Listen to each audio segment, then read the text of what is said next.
Magandang gabi po, Luzon, Visayas at Mindanao. Itigil ng China ang pag-aangkin at panghaharas sa Pilipinas. At ibabalik naman ng Pilipinas ang Typhoon missile sa Amerika.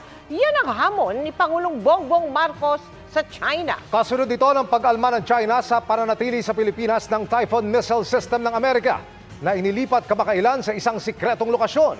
Ang pahayag na yan ng Pangulo sa gitna ng patuloy na pananatili at pag-ikot-ikot ng mga barko ng China Coast Guard sa Baho de Masinloc at pagtatangkapang makalapit sa Zambales. Nakatutok si Ivan Mayrina. May hamon si Pangulong Bongbong Marcos sa China sa gitna ng patuloy nitong pangaharas sa mga barko ng Pilipinas sa West Philippine Sea. Let's make a deal with China. Stop claiming our territory. Stop harassing our fishermen and let them have a living. Stop